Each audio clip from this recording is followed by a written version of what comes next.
अगर आप ऐसा सोचते हैं कि चाइना का डिस्प्यूट सिर्फ इंडिया के साथ है तो आपका सोचना सही नहीं है। चाइना का डिस्प्यूट आज की डेट में कम से कम 14 या 15 कंट्रीज के साथ हैं। उसमें बाउंड्री डिस्प्यूट्स के अलावा स्ट्रेटेजिक इंटरेस्ट भी क्लैश कर रहे हैं, ट्रेड इंटरेस्ट भी क्लैश कर रहे हैं।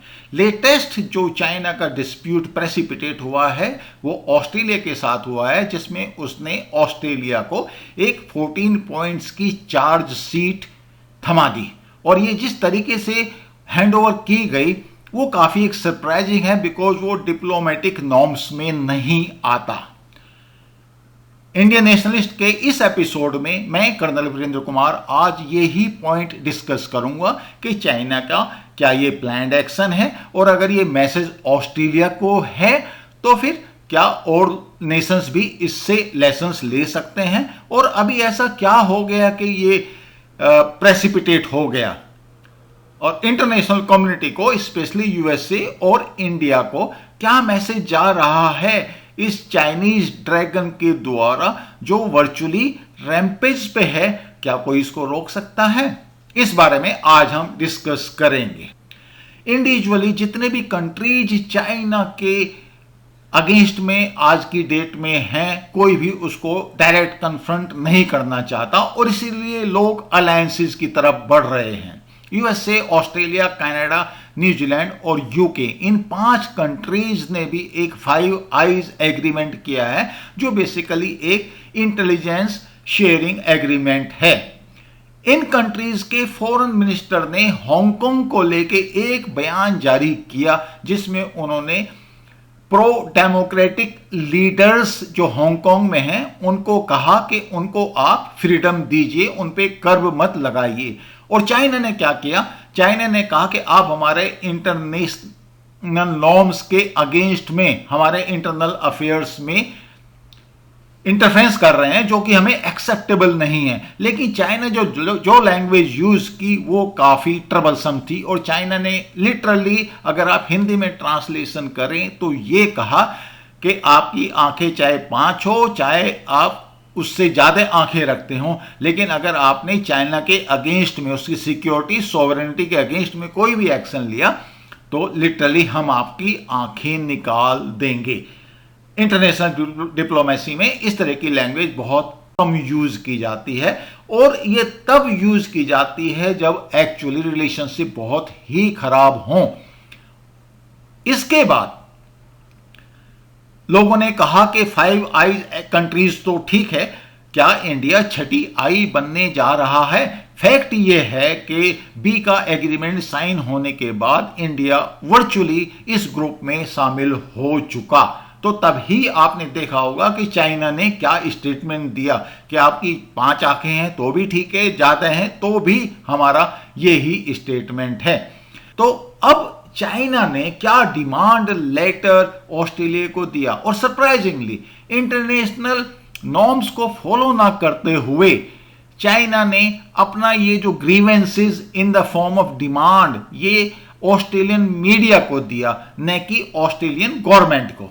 क्वाइट सरप्राइजिंगली, क्योंकि जिससे ये डायरेक्ट पब्लिक डोमेन में आ जाए। और इसमें सबसे जो इंपॉर्टेंट बातें हैं ये 14 पॉइंट्स हैं जो आपके सामने हैं, और FDI decisions, banning of Huawei technology, and Australia को उन्होंने कहा कि आप साउथ चाइना सी में लिटरल स्टेट नहीं हो, फिर भी आप वहां पे इंटरफेरेंस कर रहे हो, स्टेटमेंट दे रहे हो। और बीआरआई प्रोजेक्ट का जो विक्टोरिया वहां का प्रोविंस है उसमें जो चल रहे हैं उनके प्रोजेक्ट्स, उनको आप इंटरफेयर कर रहे हो, और आप चाइनीज जर्नलिस्ट को हैरेस कर रहे हो, जो थिंक टैंक हैं एंटी चाइना उनको फंड कर रहे हो।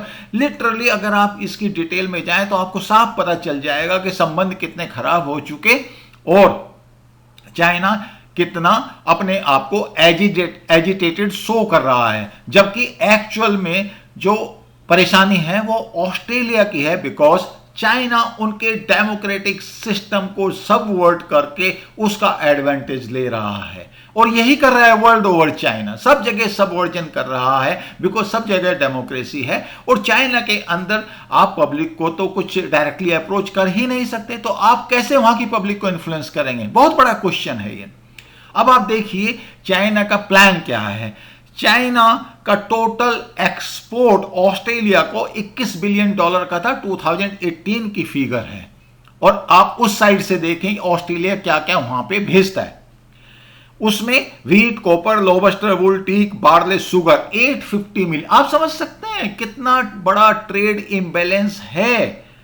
और चाइना का बेसिकली मैन्युफैक्चर्ड गुड्स हैं, टेक्नोलॉजी आइटम्स हैं जो वो एक्सपोर्ट करता है। मींस अच्छी खासी डिपेंडेंस है ऑस्ट्रेलिया की चाइना के ऊपर। और ये ही एक रीजन है जिसकी वजह से ये डिमांड लेटर उनको गया है। ये लेसन है इंडिया के लिए और बाकी नेशंस के लिए। अब आप देखें चाइनीज मीडिया में जो लोग भी आते हैं वो बेसिकली चाइनीज गवर्नमेंट के अप्रूवल से आते हैं। वहां पे किसी ने ये पोस्ट लिखी, एक्चुअली किसी पोस्ट के उसमें उसने कमेंट दिया तो मैंने भी कमेंट दिया। पॉइंट जो मैं दिखाना चाह रहा हूं कि चाइनीज कितने एग्रेसिव हैं एट एवरी लेवल, किसी की सुनने को तैयार नहीं है और दूसरों को डेमोक्रेसी में विश्वास रखने को कहते हैं और खुद की डेमोक्रेसी के बारे में उनका कोई भी कमेंट या एक्सपेक्टेशन नहीं है। वर्ल्ड ओवर अगर आप देखें, ये मैंने PEW रिसर्च पेपर है जो बड़ा ऑथेंटिक एक सोर्स माना जाता है। इन्होंने इतने कंट्रीज में ये सर्वे किया और इन्होंने ये पाया कि चाइना की जो वर्ल्ड ओवर रेपुटेशन है कितनी डाउन हो चुकी, पब्लिक ओपिनियन कितना इस उनके अगेंस्ट में है। अगर बाय द वे इंडिया में भी ये सर्वे हुआ होता तो 99% लोग और मे बी 100% चाइना के अनफेवरेबल होते। लेकिन चाइना क्या ये बात रियलाइज कर रहा है? नहीं। यही एक बहुत बड़ा इशू है कि चाइना क्यों रियलाइज नहीं कर रहा। ये एक चाइना का सिविलाइजेशन का इशू है जहां पे उनको ये लगता है कि अब आने वाले दिन चाइना ही एक सोल सुपर पावर रहेगा इकोनॉमिक और मिलिट्री स्ट्रेंथ के ऊपर, और वो जिसको चाहे वैसा ही मैनेज कर सकता है, मैनिपुलेट कर सकता है। People have to listen to China, they have to be subservient to China. मैंने आपको ये एक पर्टिकुलर क्लिप दिखाया है कि ये जो मैसेज है ये नॉट ओनली अमेरिका के लिए या ऑस्ट्रेलिया के लिए या बाकी नेशंस के लिए, ये खास तौर से इंडिया के लिए भी है कि अगर आप उन कंट्रीज को ज्वाइन करते हो तो आपकी भी एक आंख उसमें इंक्लूड है। मेरा ये वीडियो आपको कैसा लगा? लाइक कीजिए, सब्सक्राइब कीजिए और आगे के मुझको सजेशंस दीजिए कमेंट बॉक्स में। Thank you so much.